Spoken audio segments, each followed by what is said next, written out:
Hello and welcome back to Mediocre Train Reviews. So about a couple of weeks ago, I went to the Northeast Model Railroad show, and I found this really cool pack. Now they're all separate right now, but all four of these came together for the Great Northern Little Pack, and the price was what I think was fair. Again, I'm very new in the hobby, and I'm just here to show them off. I think they're really neat. And if you find this pack, I wish I kept the paper that it came with. I would totally suggest picking this up. So we'll just take a look at them and see what y'all think. So the first one we're going to open up is right here. Since it's probably the least interesting, but still really nice to look at. These are all going to be micro train end scale. And this is going to be the Seattle, read it backwards, Spokane, Portland, and Seattle. Let's open her up and take a good look at her. Okay. All right, so one of the first things I want to point out is it looks really nice. It's made of metal. It feels really good, and my lord, does it roll. So let's hear a little more of the history of this guy. So overall, it was built in October of 1951 at the Pacific Car and Foundry. Cars of this type operated over tracks in Oregon and Washington State during the diesel era. The road depended on heavy ALCO power. I don't know what that means. So that's a little brief history on this guy, but let's actually take a look at the model itself. The writing here, I think, is very well done. Little detail, which I think is really nice. The micro train couplers couple very well with other cars, and we'll show you that later. And the little handbrake wheel is adorable, and I absolutely love it. Let's take a look underneath. And yeah, I mean, it's kind of your standard underneath. Nothing too special about it down there. It kind of looks like all the rest, to be honest. But yeah, overall, I am very happy with this. When I first saw it, I was like, okay, whatever. But it's grown on me as time has gone on. All right, next up, we have this guy. Right off the bat, a lot more interesting to look at, in my opinion. The red is this nice darker red, which I really appreciate.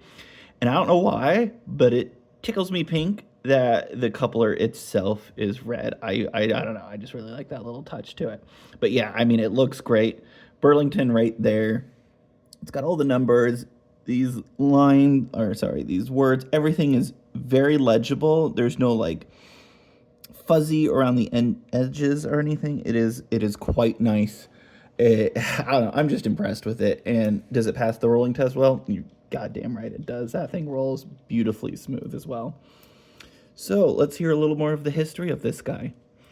Taking maximum advantage of its competitive edge in the physical plant, the Q earned a well-deserved reputation for having efficient and innovative rolling stock.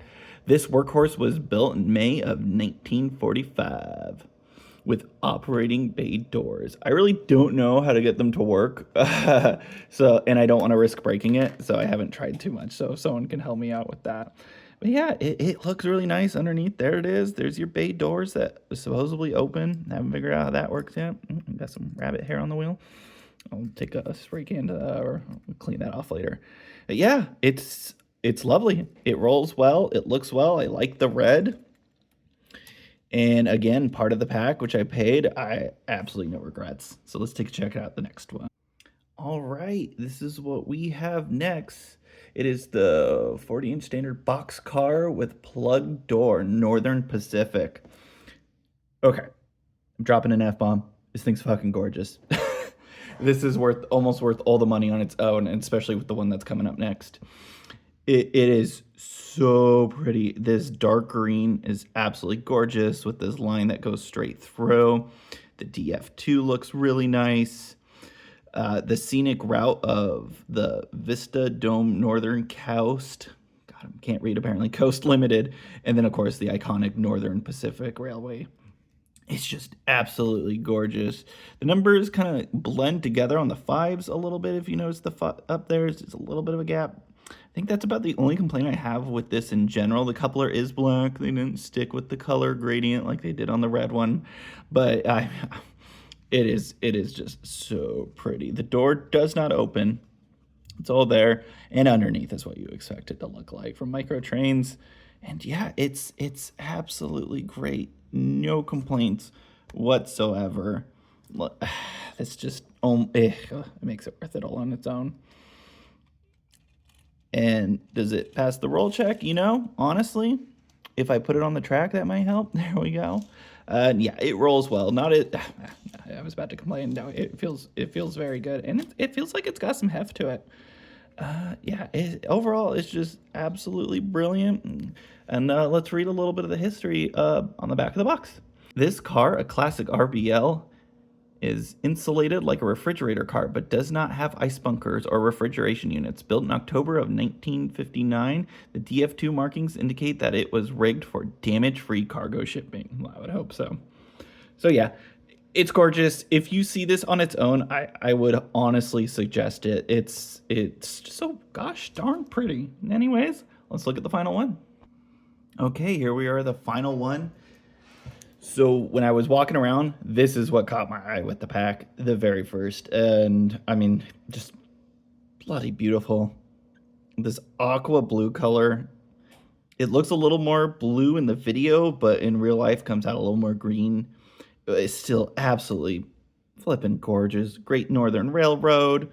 They got their mascot there. Cushioned ride. All legible writing. Door doesn't move. I don't know what else to say besides it's just fucking great.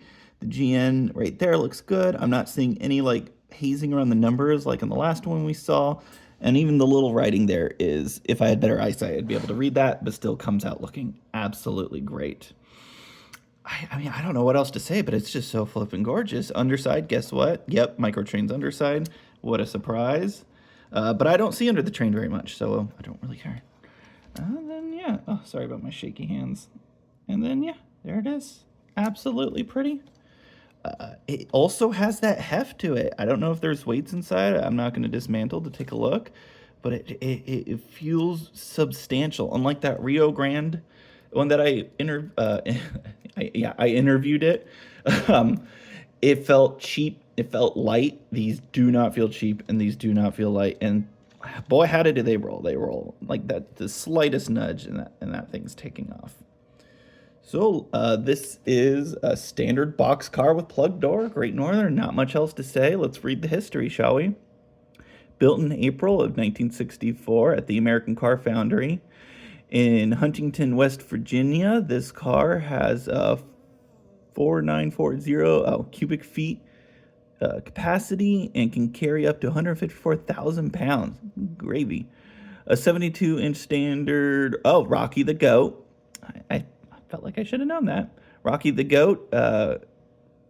What is it? Caricature points to the Empire Builder stylized cushion ride lettering. I can read. I promise I do.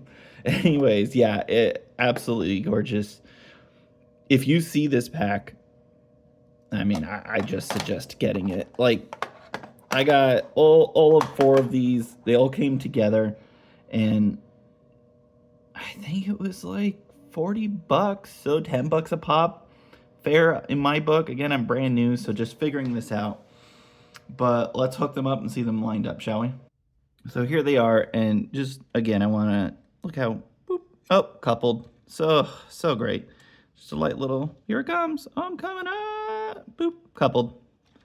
And then that one, I didn't even nudge it. I accidentally touched it in a coupled. So much better than the Bachmann ones I showed in the Chief. These ones actually like to talk to each other and hug, and yeah, barely any effort, and it takes off.